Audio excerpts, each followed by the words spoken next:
Who am I? Well, if you look at me, I'm just a normal white American girl in her 20s trying to figure out who I am and who I want to be. So please don't ask me who I am because I'm not even sure. But I'm trying to figure it out. I grew up in a middle-class family, a quiet, peaceful neighborhood full of kids my age, playing outside in the woods and down by the creek from sun up to sundown, without knowing but somehow connected to my Native American roots and being one with nature.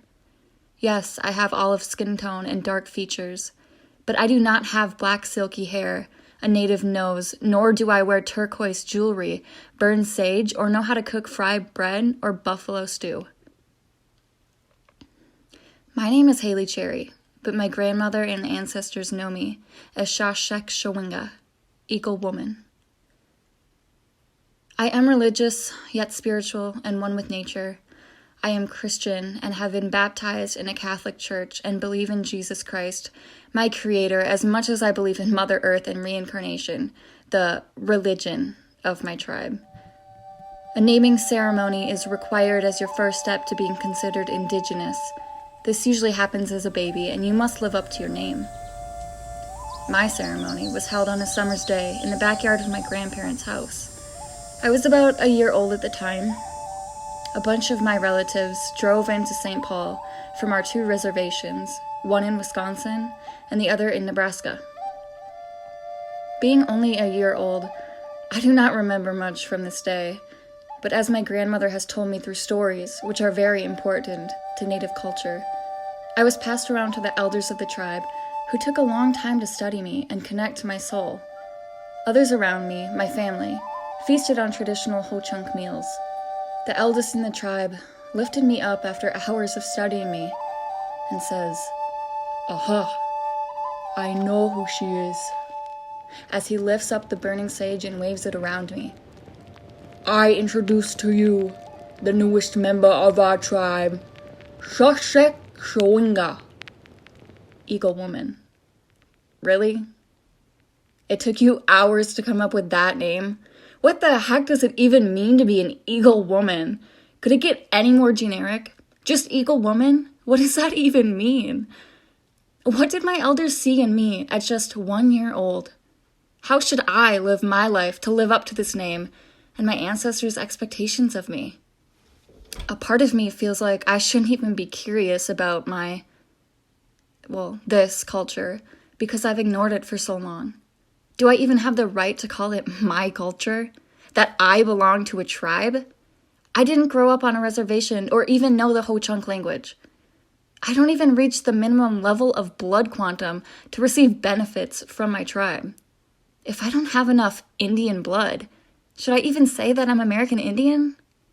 These are the questions that I'm starting to ask myself at 22 years of age. Who am I? Who have I been? Who do I want to be? I know who Haley Cherry is, but I know nothing about Shashek Shawinga. But I want to know her. I long to learn the stories of our tribe. So come along with me on this journey. This is the story of becoming Shashek Shawinga. Shashek Shawinga, Precious Eagle Woman. Our native names are meant to guide us through different stages in our life, so I took some time to really understand what my name meant. If we look at the word precious, it is an object, substance, or resource of great value, not to be wasted or treated carelessly. When studying the eagle, you will notice its strong legs and talons. Legs are the foundation to the body. A strong foundation makes a good body. This could mean having good morals, which I feel as if I've always had. The eagle is also known for its eyesight and ability to observe from far away. I've always been the type of person who has to stand back and quietly observe before I act on something, very much like the eagle would do. Eagles are also the only bird that can fly over a storm. They always steer clear of problems or take the high road. This brings me to the other part of my name, woman. But what does it actually mean to be a woman? I am realizing as I'm writing this just how hard of a question that is to answer. I guess a woman is also of value. A female is able to create and reproduce. We have the ability to keep the human race alive. And that's pretty important. I think to be a woman is to be strong, yet be filled with emotion and connected by heart to other people. To be humane and have compassion. To be loving and nurturing. To be fearless. To be independent. To be smart. To reflect on these traits and my native name, I am reminded to be the best version of myself every day. I'm in school, filling out the first page of a Scantron sheet. I'm at the doctor's office, filling out a form. I'm at the DMV. The form says, choose your ethnicity.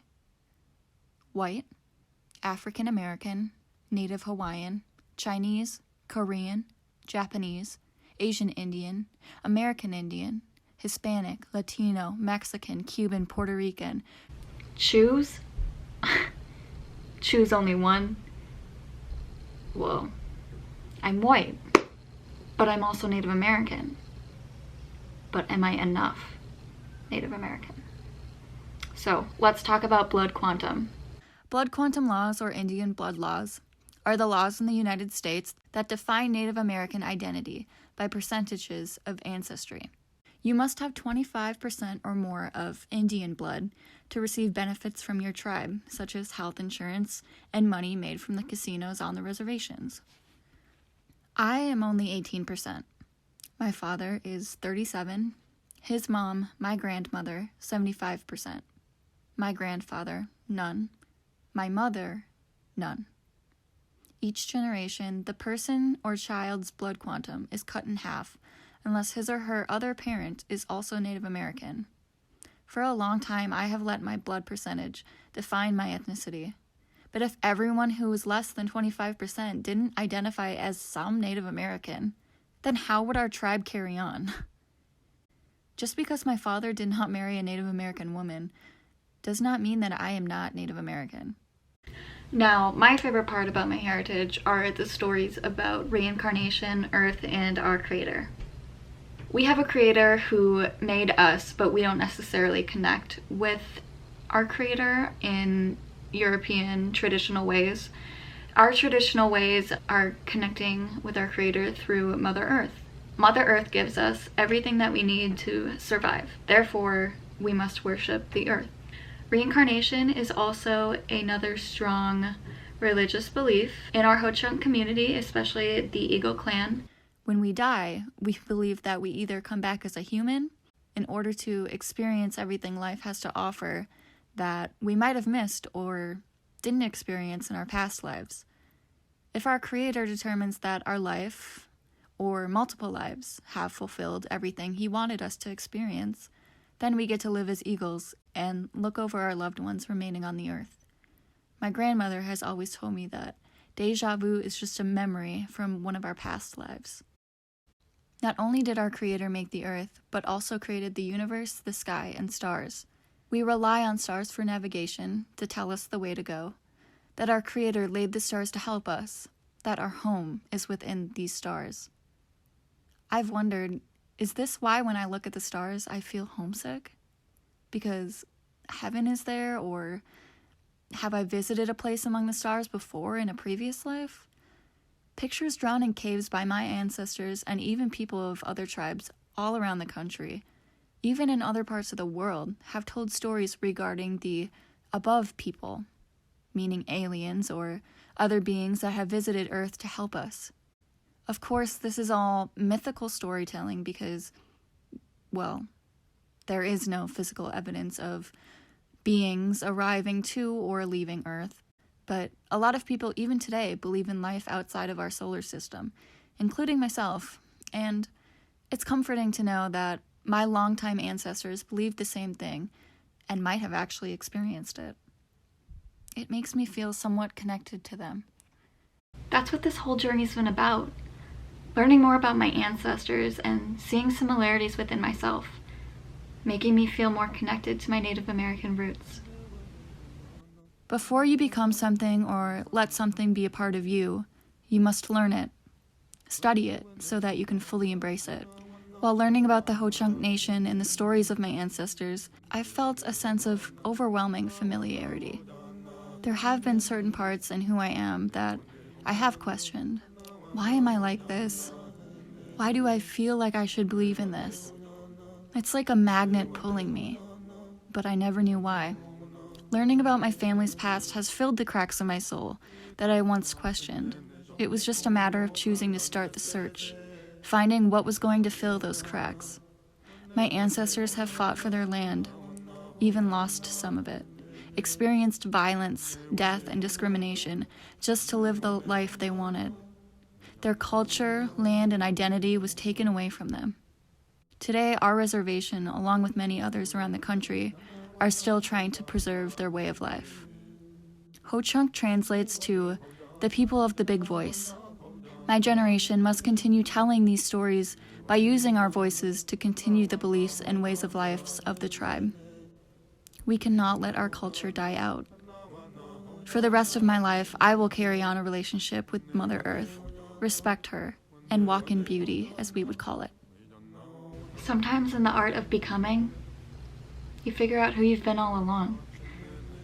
I'm Haley Cherry, but Shashak Shawinka has always lived within me. I just had to dig deep to find her.